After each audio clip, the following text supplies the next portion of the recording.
Hello, everyone. We thank you for joining us for today's Safety and Health webcast.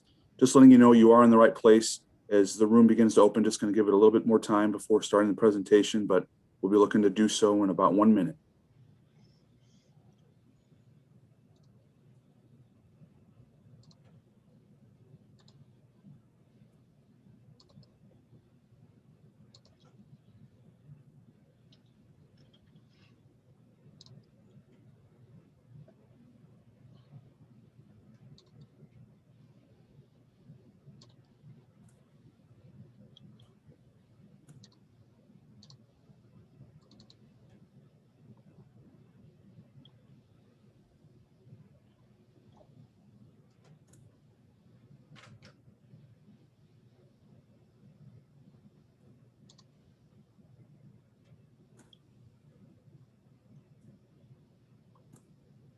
Again, I want to welcome everyone to today's Safety and Health webcast.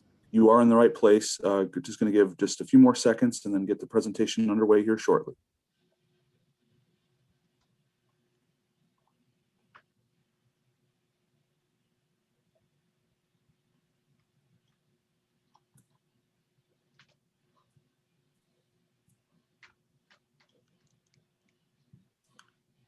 Hello, everyone, and welcome to today's Safety and Health webcast, Preparing for Summer and Beyond with Mass Notification, sponsored by Singlewire Software. My name is Kevin Drewley. I'm an associate editor with Safety and Health magazine, and I will be moderating today's session. Thanks for joining us. We hope you all are safe and well amid the COVID-19 pandemic. In a few minutes, we'll start the presentation, but first I want to go over some preliminary items. The views of today's speakers and organizations are their own and do not necessarily reflect those of the National Safety Council or Safety and Health magazine. Any mention of a commercial enterprise, product, or publication doesn't mean the council or magazine endorses those items. At the end of today's webcast, we will conduct a question and answer session.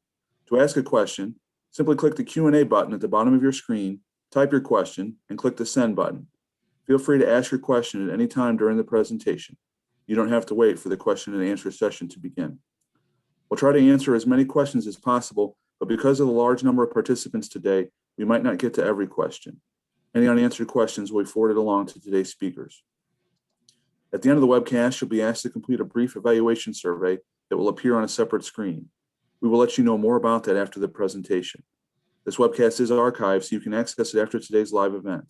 To view this webcast and all of our past webcasts, go to safetyandhealthmagazine.com/events. You may also receive a link in a post-event email. With that, let's go ahead and get started. Our speakers today are Pat Shekel and Mark Tilkens. Pat is Executive Vice President of Product Management at Singlewire Software and a leading developer of mass notification solutions.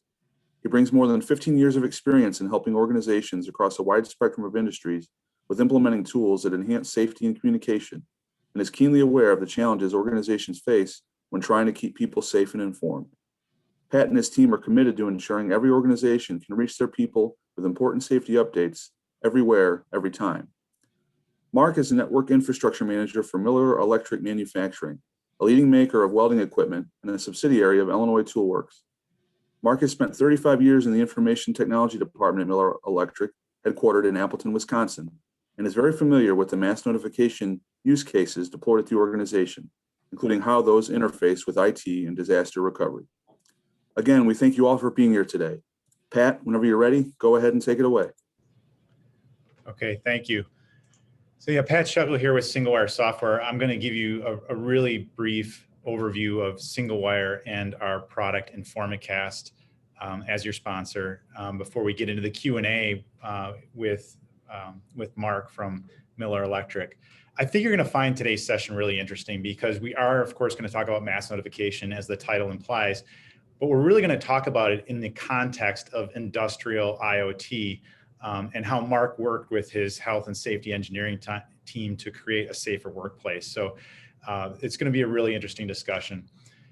A little bit about Singlewire. We're based in Madison, Wisconsin, in the US. We have about 120 people on staff. We have about 7,000 customers in 85 countries.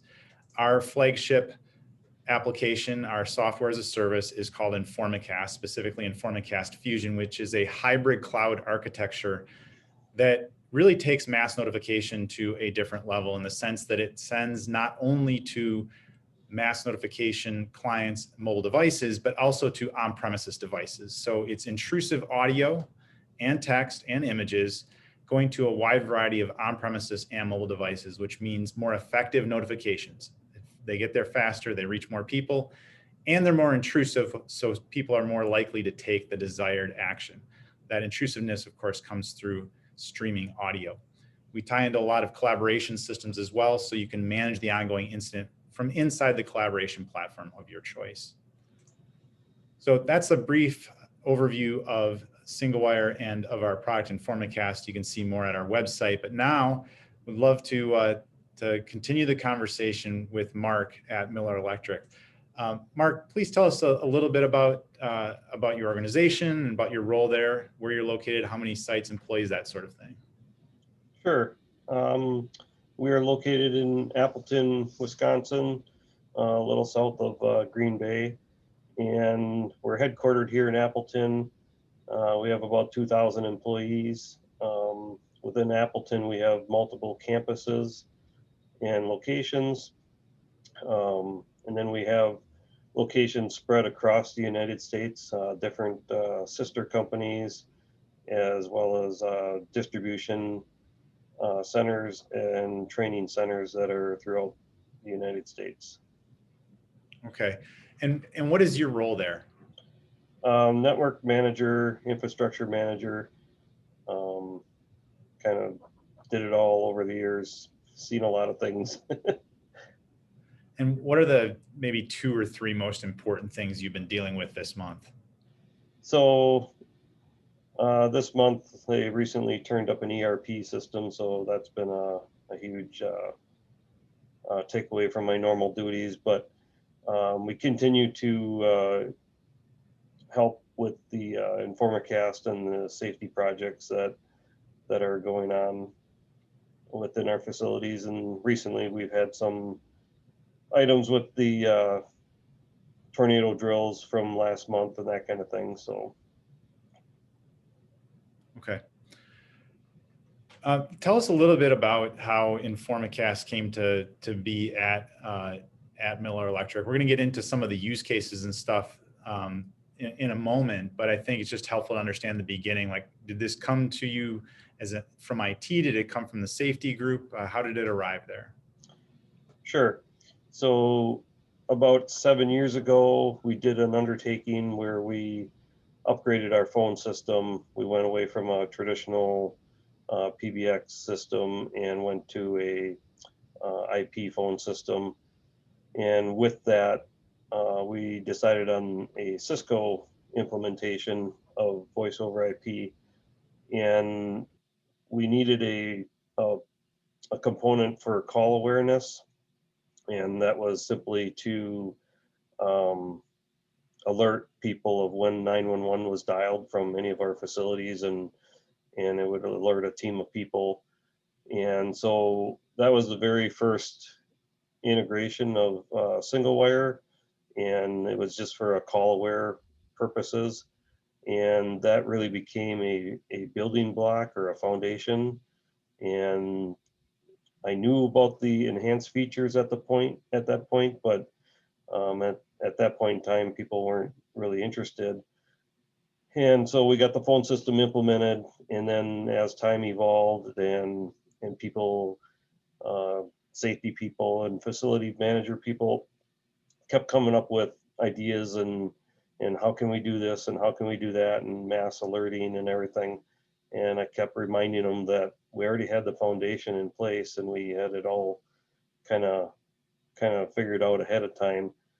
So once they saw some demos, and then we kind of jumped into InformaCast full blown with the cloud architecture a couple of years ago with Fusion, and people have been really happy ever since. So that's interesting. You started with a particular use case, in this case, alerting when 911 had been dialed from anywhere on premises, and letting people know about that. And it kind of grew from there as you identified additional use cases and you already had the platform to deal with it. I think that's common for a lot of tools, whether they're mass notification tools or other tools. And we start with a particular use case in mind. You're solving for a particular problem that's front of mind, and then it expands from there. When you look at, I'm going to move forward on the slide here and just show people what your, this is the administrative web console of your system. And those tiles there, those colored tiles are scenarios for a feature of InformaCast called Command Center. So these are set up on basically a per use case basis. So if you could just give a kind of an, we're going to drill into some of these here as we go forward, but just give people an idea of what we're looking at. Sure. So these are predefined scenarios that we came up with. InformaCast is very flexible and can do many things. So determining an initial scope is kind of what we worked with here. And it was from our management team, it was obviously tornado and fire were a couple of the big ones. At that point in time, we never had active shooter or a run, hide, fight type of scenario. So that one, them were the three big ones that kind of we worked on at first. And then we have some other unique things here that I think Pat will get into. But because we're a manufacturing facility, we have some ammonia chemicals. So we developed a scenario for that, as well as the ability to do a custom type of message. So this is a command center. It's a quick, our safety people or whoever's going to initiate these things, they automatically, they don't have to think a lot about it. They just push the button. Templates are configured underneath and they can quickly be sending messages. They can do this from a web interface. They can do it from a mobile app on their phone. And it's been really easy to navigate. And this is interesting. I think it kind of brings to life, makes it very tangible for people that, you've got some very specific scenarios set up for the main use cases that you care about. When one of the questions that we're often asked when people look at something like this is just from a policy perspective. You mentioned you can, of course, we're looking at a screenshot of the web console. You can also launch from the app. How many people really have those privileges? Because obviously you're not going to give this out to everybody. Yep.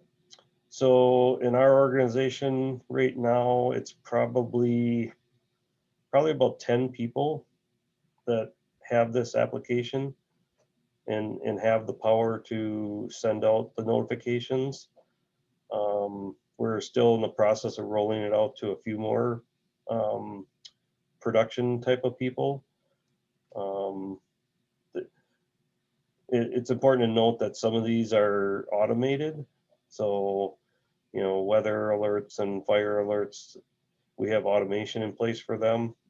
Or even in the ammonia circumstance, there's a manual method to go in and do this through contact closures and push buttons, in addition to coming into the command center and activating it as well. So it's very easy to set up some of these scenarios to happen with very little, without even requiring safety or facilities people to have to actually initiate it. So.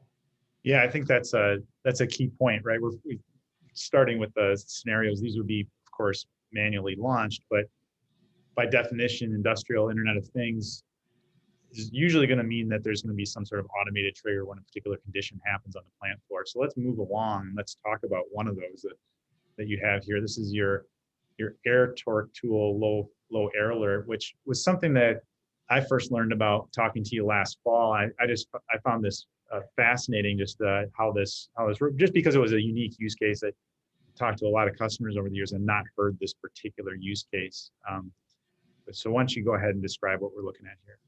Sure. This came about myself, and it was a need from the manufacturing plant floor, and myself. I learned about this need or issue they were having, and then the integrator that we work with closely, the reseller for InformaCast, we kind of all just put our heads together real quickly one day, and it was like we could very easily do this sort of thing. So what it takes place is through the evolution of this, we end up incorporating, the PA system, different types of alerting and kicking things off for alerts. So the scenario that came in here was when the overall air pressure in the building drops below, I don't know, I think it might be 90 psi. So if they drop below 90 psi, then they have different quality issues that can happen, and the people on the manufacturing line don't actually realize that this is even happening. And therefore, when the parts get down to the end of the line and they're doing final inspections, that's when they realize that, oh, we got an issue somewhere. And typically in the past, they were relying on a maintenance guy or somebody to be paying attention to an air pressure gauge. And he's not always sitting there looking at an air pressure gauge. So we were able to put in a pressure switch that would trigger a contact closure. And because we already have the PA system and some of these message boards in place, we can send a ding ding type of attention message over the PA system, and then the employees know to look up at the board, and we scroll a message across the board that says low air pressure. So it was an easy solution, and people loved it. Yeah, I found this really interesting. I think just because it illustrates how you can get additional value out of a mass notification system. Often we talk about the use cases like active intruder, active shooters, severe weather, hazardous materials, things like that. And you don't often think about a use case like this, which is really all about producing better quality product. And it's a very targeted alert. Not everyone's going to receive this. You're not going to send it to all 2,000 employees. But for this particular group of people, it has a ton of business value. And so I think that's why I found it so interesting. So thanks for describing that. Let's move on to another one and tell us what we're looking at here. Is this just another look at that same station, or is it a little bit different? Yep, this is the typical environment. It's kind of the same station as the previous picture, but they work on the line, putting things together, and to note about that too, the way we have our manufacturing facilities, there's individual maintenance people in each building. So I see a lot of these solutions, they'll kind of develop their own solution, and then they kind of end up being um, individualized in each building. And it's like, well, this maintenance guy came up with this idea, that one came up with that idea, and now we have some commonality between buildings, which we have a lot of employees that move around from facility to facility depending on where they need help. So we're able to create a consistent experience across all the buildings. Yeah, that makes sense. So the colored hoses there, are those connected up to that air pressure system? Yes. Yep. Okay, and then in the foreground there, we're looking at components that would go into welding equipment. Yep. Right. I gotta believe those are, because of all the circuitry involved, they're fairly pricey. And so if you're not creating those to spec because the PSI level is dropped below 90, say, then that can be a real costly endeavor, especially if it's not caught right away and you produced a bunch of defective product before it's caught in test. Yep. So yeah, that makes a lot of sense. All right, let's move to the next one here and tell us what we're looking at here with this test booth. All right, so this is another manufacturing line. We make some engine drive portable generator welders, and each and every one of them go through a test booth to do a final inspection and calibration of the equipment and before it gets sent out. And so there's different things involved in there. There's gas and different chemicals and oil and antifreeze and all that kind of thing. And then when they're actually running the test on the equipment, the operator, the tester, he's inside that booth. It's a soundproof enclosure, and he's wearing headphones, ear protection, and they would have a emergency go off or a PA announcement go off over the entire plant. And prior to this, it was always like, well, whoever's working outside that test booth, it's their responsibility to go in there and tap the guy on the shoulder and tell him to get out of there. There's something going on. We got to leave the building.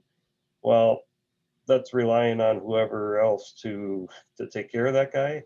So we came up with a method where we could do a speaker and a blinking strobe light right there inside the test booth. And that way, whenever an emergency alert would get triggered, the operator inside that test booth would then be alerted.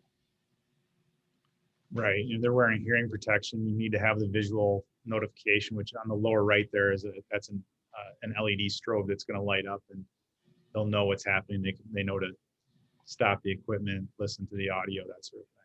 That's the idea. Yep.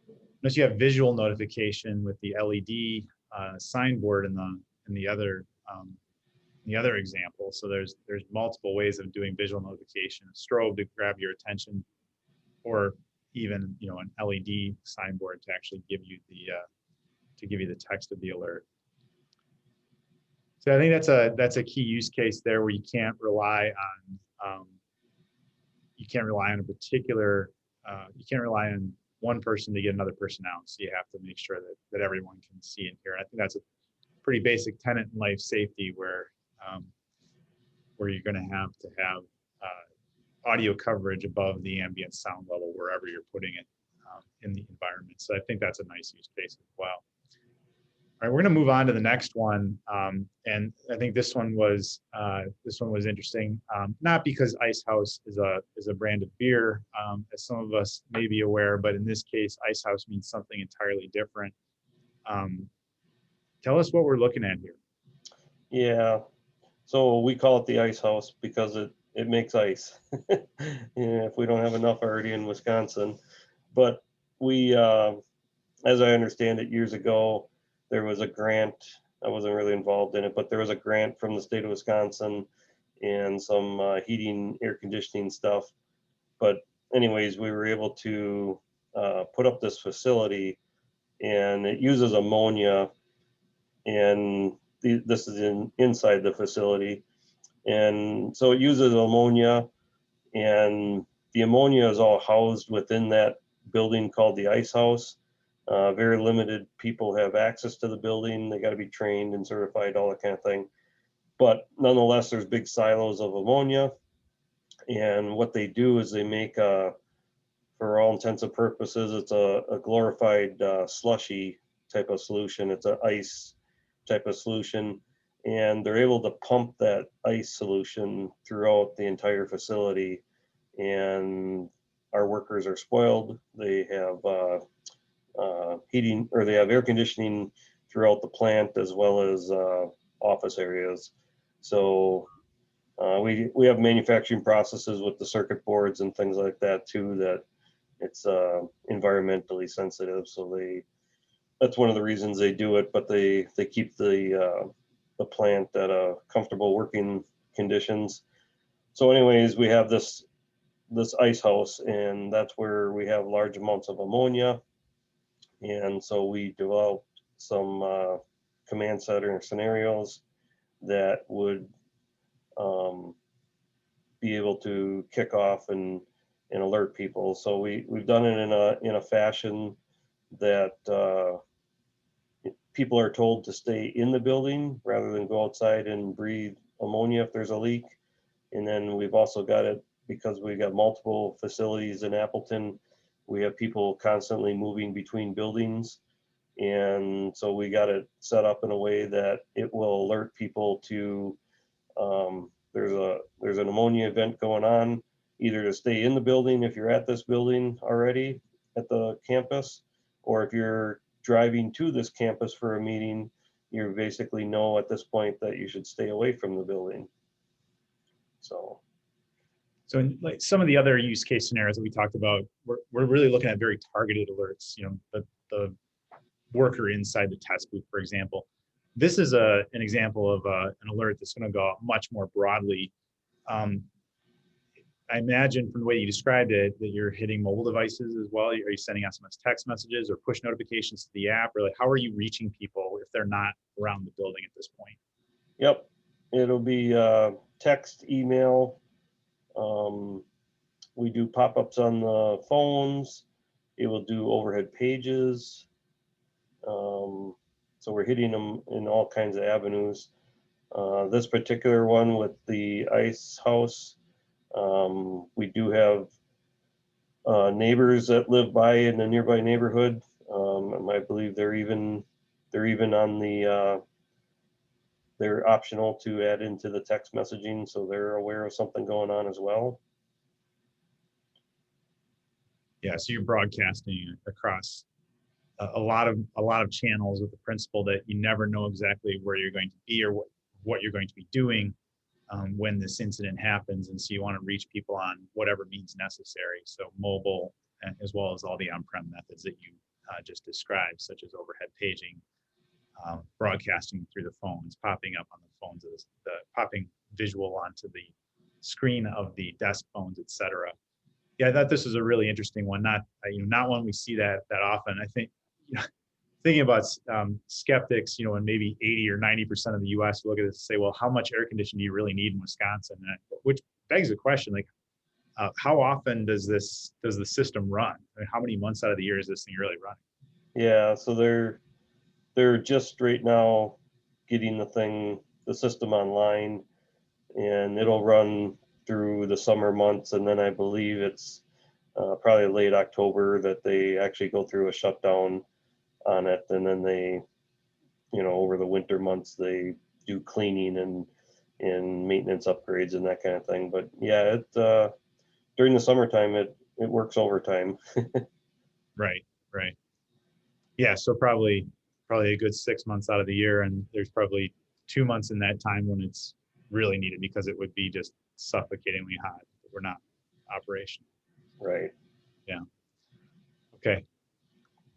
So next, we're talking here about the conference call component of this. So I mentioned in the very brief overview that we did of InformaCast, something that a lot of systems can do is this idea that you notify everybody, but maybe there's a key group of people, your incident management team, your incident response team, that you want to bring together in the event of an emergency or an issue, and they're going to be dealing with that. They're going to be managing the incident.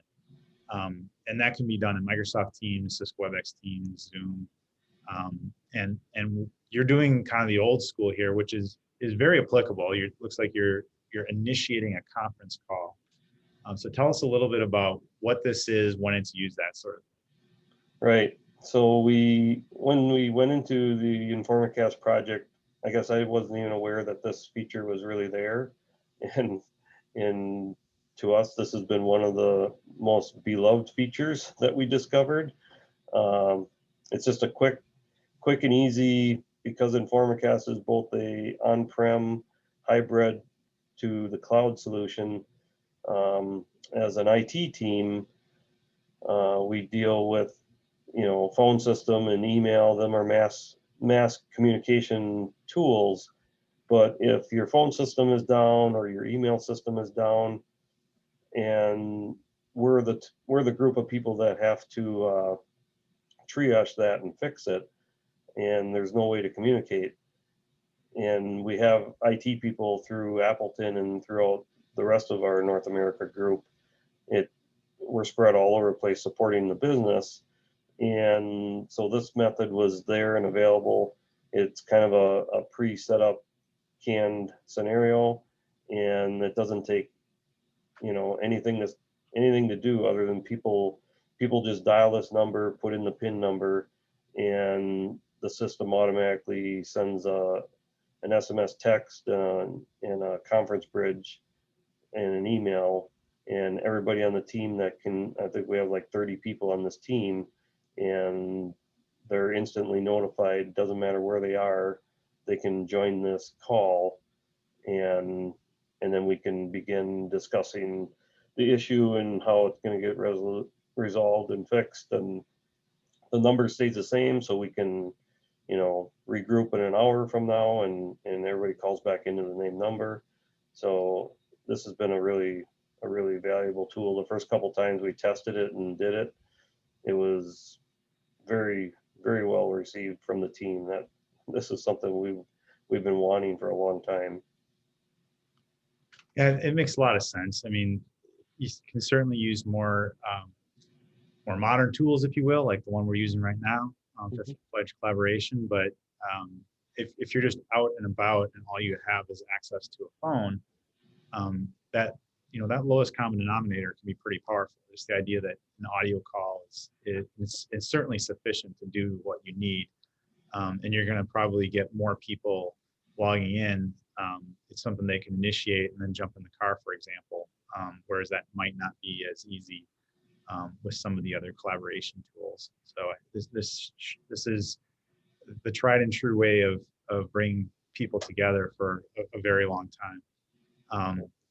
I'm just curious, like, how often do you find the team using this? Are you testing it when you're not having incidents? Or yeah, we do a test, and it's probably it's probably been twice a year that we've actually had to pull the group together.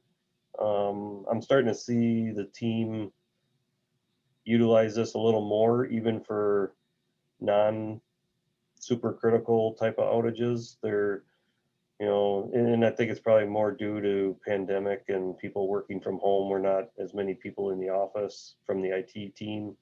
There's only a limited number of us in the office, so they just kind of are finding that this is a quick, easy way to get the remote people all on the same call and solve an issue. This was set up prior to, I believe, in Formacast. You guys, now there's the Teams integration and Zoom integrations, I think. So this was set up prior to them features being available. We'll probably work to, readjust this a little bit, because our team is now very fluent with Zoom and Microsoft Teams meetings. So we'll probably adapt that right into this. Sure, makes a lot of sense. So we'll get to Q&A here in a moment. I just want to encourage everyone to go ahead and enter your questions now into the Q&A panel, so that we have those loaded up, questions for Mark or for myself. Before we get there, Mark, just a few more questions here. Just curious on, we've seen a number of industrial IoT use cases. When we looked at the command center scenarios, we talked about intruder alert and severe weather, things like. Are you tying into automated weather alerting at all, or is that more of a manual? Yeah. Right. So we are doing the tornado weather alerting. So anytime there's a tornado warning issued, we have Informacast looking at the National Weather Service and their alerts. So our system picks up on that, and we automatically send them alerts out. We have it set up with our distribution lists and who's going to get the messages. They're based off of geographic locations, and so when we get the weather alerts, we're alerting SMS, text, and email, and pop-ups on the phones, and the overhead paging. So it kicks off all the methods automatically. It works really nice. Not all our plant workers are sitting with their cell phones nearby them. So day shift, we have a lot of people here, a lot of office people. But when we get to our second and third shift, there's not a lot of office personnel around. So the plant floor people, we used to have a ton of weather radios, and they didn't get good weather. They didn't get real good reception. So they would park the radios next to a window, which wasn't really near their work area. So they would miss these alerts, and that was always a concern. And now we're effectively covering and reaching everybody. Yeah, well, that makes a lot of sense. I mean, at risk of stating the obvious, having worked for a short time in a factory environment, there's not a lot of visibility to the outside. Mhm.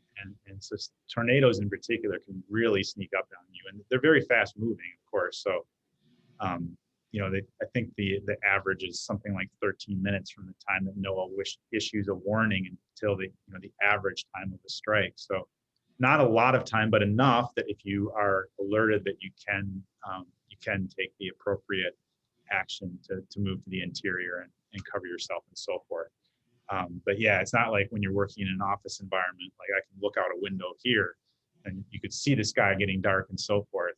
That just isn't the case, especially if you're working second or third shift. It doesn't matter if you're near a window or not. So having that ability is, I think we kind of take it for granted these days, because we have much better tools to deal with automated weather alerting with what NOAA can provide us, and we can automatically produce those alerts. But that has been extremely valuable for a lot of people for that reason. And not that you would take advantage of this, but it's a step further now on the West Coast. We have access to early earthquake warning, so up to a minute of advanced warning that an earthquake is coming, which even more catastrophic across a wider area, even less time. But again, if you can get even 30 or 40 seconds, it's enough time to either leave the building or to cover and brace and so forth. So those safety scenarios are advancing in time and becoming more sophisticated. But tell us a little bit about what you plan on doing next. Are there other safety scenarios that health and safety engineering has or operations has brought to your attention that you're considering implementing, or are you at pretty much steady state now? We recently finished up integrating our fire panels. So we kind of, when we first went into this, it was a manual process. Even though the fire alarms would go off, or somebody would do a pull station, and the buzzers would go off with that. Them solutions are only immediate area type of solutions. So we wanted to, and then they were requiring somebody to dial a number with a PIN code to do the InformaCast side of it. And so we took that. That's still a manual method, is still there, because there are scenarios where we have fires and they don't actually trigger a smoke detector or something, or a heat detector. So what we've done is we were able to pull into contact closures off of our fire panels, and now we made that more of an automated process. So we recently finished up installing that into each of our buildings and fire panels, and then with that we put in some bypass switches that when they come in and do fire testing or inspections and that kind of thing, they're not accidentally tripping InformaCasts and sending out false alarms. So we just finished up that project.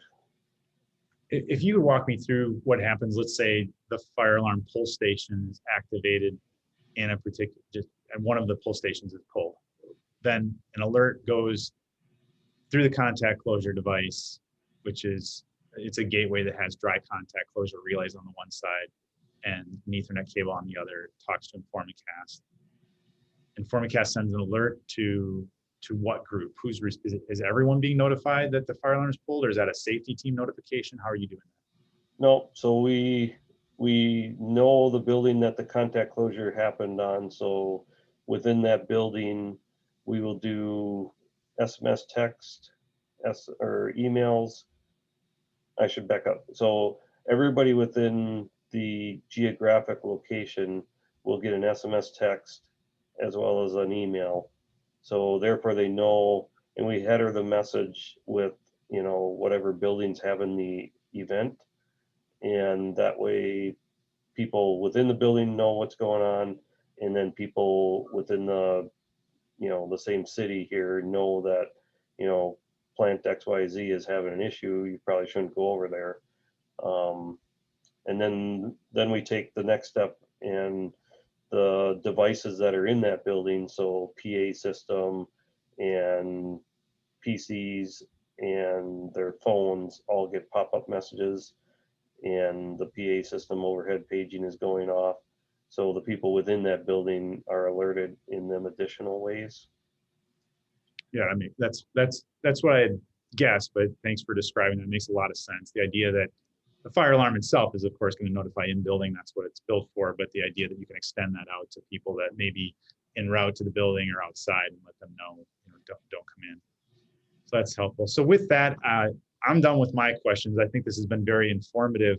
I would love to hear questions from the audience at this time. You have just a bevy of really interesting use cases, industrial IoT use cases, life safety use cases, and so forth. And I'm sure our audience has some questions for you as well, Mark. Well, no, excellent. Great job, Pat and Mark. Thanks for your insights and expertise. Before we do start that Q&A, just want to remind everyone of the evaluation survey we're asking you to complete. The survey will open in a different screen after this presentation. Your input's important because it'll help us improve future webcasts, and we appreciate you taking the extra time to offer feedback. Just once more a reminder, if you wish to ask a question of Pat or Mark, simply click the Q&A button at the bottom of your screen, type your question, and click the send button. And with that, we will get to the Q&A. First one, guys, if an organization has the ability to do mass texting today, why would they need anything more?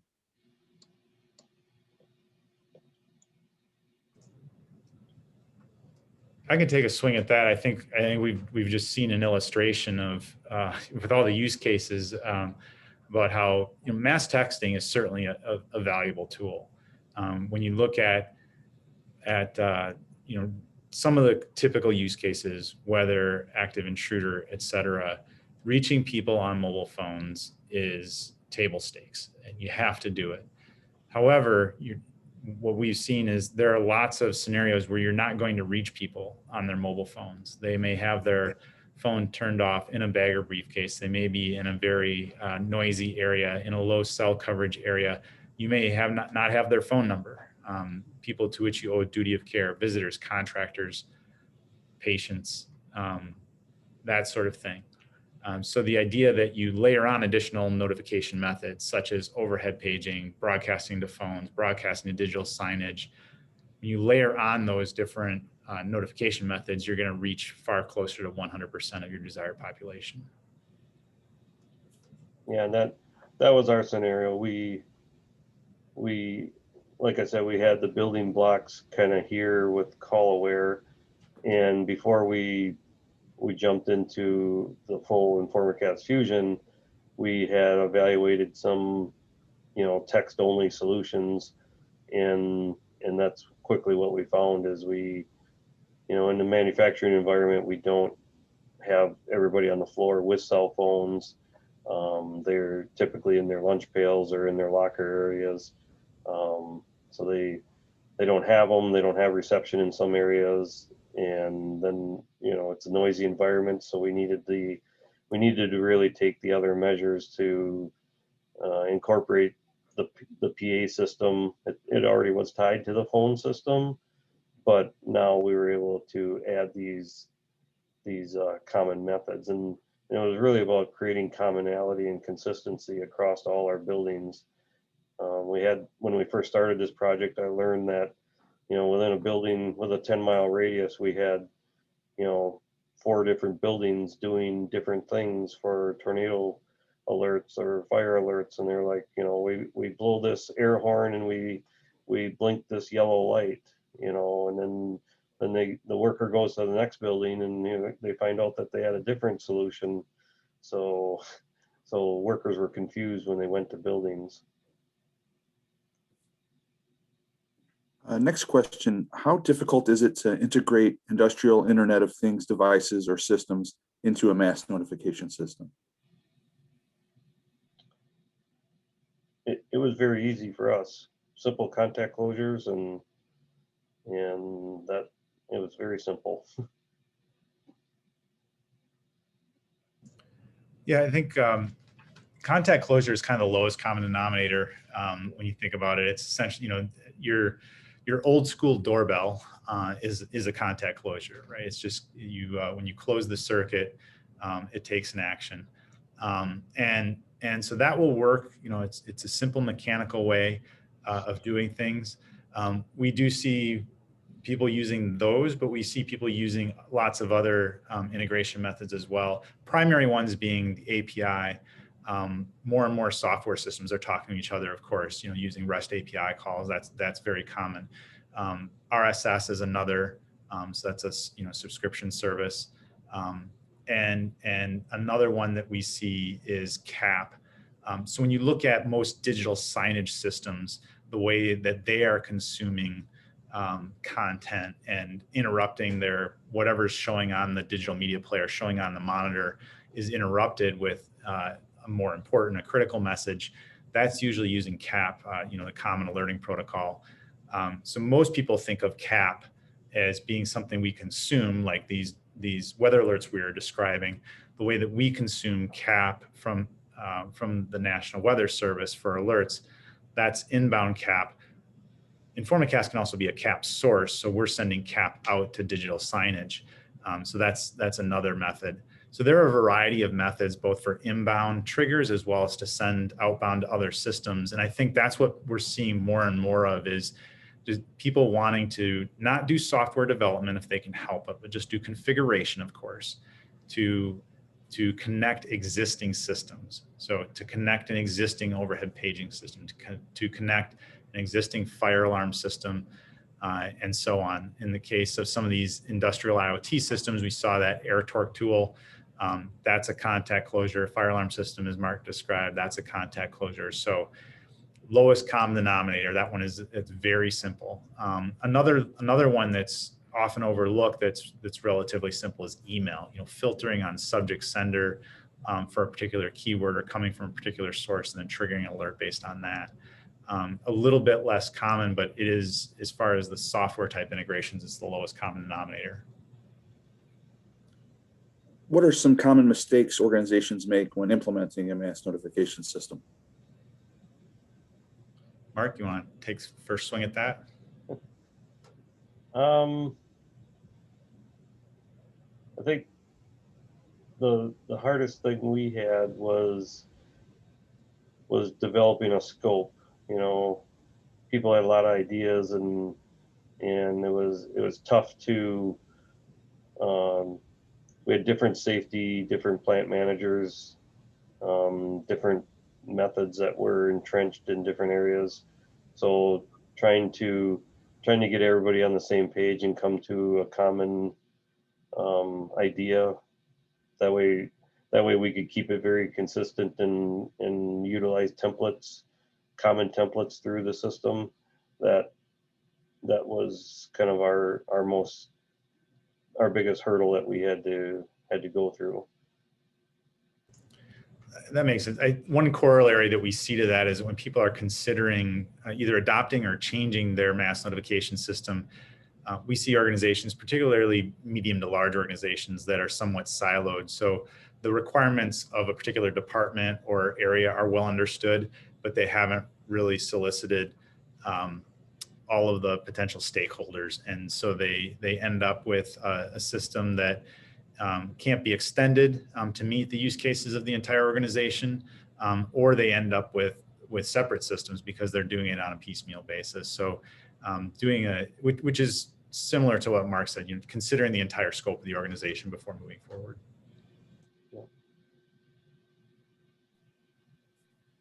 Again, if you're wanting to ask a question, now is the time. Just click that Q&A button at the bottom of the screen, type your question, and click the send button. I know, guys, you obviously prepare these presentations, but maybe during the course of giving them, something comes up in mind. Anything kind of fall in that category, or anything that maybe you came to mind as you were presenting today that you hadn't shared with the audience? Yeah, like Pat just mentioned, having the silos. We ran into it in our company where one of our divisions had an auxiliary tool that was a mass text tool, and they would use it to alert people of snow closures of the building, that kind of thing. And even after we had Informicast fully implemented and rolled out to everybody, I found out that they were still continuing to pay this this outside service, and it was a manual process that they had to, you know, provide usernames and phone lists and everything. And I found out they were still doing that, and I'm like, why are you still doing that? And it was purely because they didn't realize that we had the custom capabilities. So we had to back up and show them how to do custom messages. So we can send out messages that, you know, don't come to work today. There was a snow closure or a shift closure because there was a water main break at this building. So the COVID pandemic really shared a lot of that too. And we were quickly able to onboard every plant employee, everybody that had an office provided or a company provided cell phone. They were already in the system, but we were in the process of trying to get plant people in that had personal cell phones or personal emails. So we were quickly able to do that by syncing that information from our HR system, and then they could quickly send out messages about, you know, don't come to this shift, you know, third shift's going to be closed because there was an exposure or whatever was going on. And so it was a quick method that they could, you know, alert people, and instead of prior to this, they were doing call trees and texting based on who knows who, and then they didn't really know that they got a hold of everybody. Whereas with InformaCast, you do have some confirmation that you can go back and look at the logs to see who got the messages.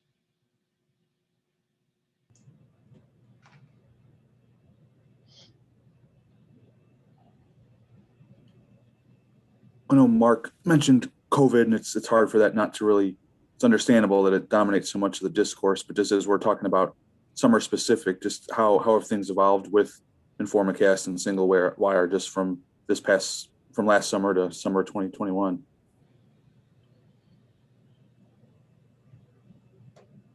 Yeah, the COVID, communicating to people, you know, our plant workers are here working, but office people are at home, and so there's, you know, that communication across the entire company. InformaCast was our HR department at first didn't really understand the gravity of how fast they could communicate with everybody, but when the pandemic first hit, they were able to quickly do it, and ever since then it's been the tool of choice. I'll just say that across our customer base, we've seen people using mass notification for COVID-related communication. We have periodically pulled information, message content out of our database to get an idea of what people are sending. And there are masking policies change based on county and state requirements, and those are communicated out. We see people asking, reminding people to check for simple health symptoms. We see people asking for very regular, even daily confirmations of their health, and asking for message confirmations back with a list of symptoms. Yes, I have this. No, I do not. That sort of thing. And those are very common now. We saw more of a spike of that as some of the surge happened over the winter, and it's backed off a little bit, but we captured a lot of that information and we put it into what we call the pandemic playbook for mass notification. That's available for download on our website, with just some of the best practices that we saw different organizations using. I know we still have a few minutes to everyone out there. So again, if you would like to ask a question, we welcome that. I know you mentioned before just the idea of leveraging multiple communication channels for emergency messages, and could you maybe go a little deeper into that and to what makes that so important? Sure. So that's a big part of our philosophy, and a lot of it is based on research that's been done academically and published in the Journal of Homeland Security. And some of it comes right back to this idea that if I have text messaging, I have enough, that it's sufficient. And the research that we've read up on shows that on average, you're going to get about 80% of your desired population if you're only doing text messaging. And yet when people say mass notification, that's ubiquitous. People think of that as being SMS text messaging and not much more. And when you think about the other ways that people are using to reach mobile phones, email is not timely because it's people are pulling that. It's not intrusive. Push notifications to an app works very well, but a lot of people don't want to install another app, and it's difficult for organizations to require that of their people unless they own the phones, which isn't very common. And then phone calls don't work. I mean, phone calls can be done, but people don't answer the phone anymore, which is why they don't work, because of all the robocalling, spam, and so forth. So when you look at really the four main ways of reaching a mobile phone, text messaging is the one, and yet text messaging is shown to be 20% effective, if you will, in the sense that lots of people that you owe a duty of care to, visitors, contractors, guests, patients, parents, etc., you don't have their phone numbers if they're on your premises for a limited duration, yet you still owe them a duty of care. And then there's all the reasons. We have lots of customers that have labs or interior parts of the building. In educational settings, of course, students are told to put away their cell phones and on and on. So on average, you're going to reach somewhere in the low 80s percentage of your people. And that's if they've all opted in to begin with, which is a whole nother issue, in terms of how you get them subscribed. So it is a necessary method of reaching people, but by itself, it's insufficient, which is why a layered approach to having both on-premises and mobile notification is so important. You heard Mark talk about digital speakers with scrolling text, with flashing LED strobes, with broadcasting audio. Audio is much more intrusive than text. Right now, my mobile phone is on silent, and I know that there are text messages sitting there. I'm not seeing them. And that might be the case if I'm in a meeting or a webinar. Yet, if there was a fire alarm today, I would hear that it would be blasting, right? We don't turn that off. Life Safety has figured this out a long time ago, and it's in our codes, in the fire safety codes. Yet, we don't assign the same level of urgency to things like an active shooter or severe weather. And in some jurisdictions there is, NFPA has been evolving in that direction, but for the most part, many more people will be notified if there's a fire in the building than they will if there's an active shooter. And we don't believe that that's right. We think that people should be notified of any serious issue, and that the organization should have the ability to get that message out. And a multi-layered approach is what's going to do that. Yeah, and to Pat's point, the notifications, I mean, one of the unique things too that we're able to do with InformaCast, and it's tied in with our Cisco phone system. We have a lot of customer service reps and that kind of thing that are on the phone with customers, and they have areas of the building where they call them quiet areas, and they don't want the normal PA messages coming over the system because they're on the phone with customers. And we've had instances, and our facilities people have gone through this, but because the PAs were noisy overhead, people have taken upon themselves to disable or muffle the speakers or whatever, while we're actually able to, with InformaCast, put messages up on their screen as a pop-up. It'll be a screen pop-up on their desk phone. And in the case of customer service, it is actually in their earpiece. They will hear that something's going on, and it's not coming through and blasting through to the customer where the customer would actually hear it. So that's been pretty neat. Multiple ways to get a hold of people and get that message out. Well, thank you both. Unfortunately, we have run out of time for today. Know that Pat has that displayed there, some contact information. So if a question should spring to mind, there's a way to reach him. Once again, we hope that you take the time to fill out the evaluation survey and provide your feedback. Again, that should be coming in a separate screen soon. With that, we end today's Safety and Health Magazine webcast. I'd like to thank Pat Shekel, Mark Tilkins, everyone at Singlewire Software, and all of you who listened in. Thanks and have a safe day. Thank you.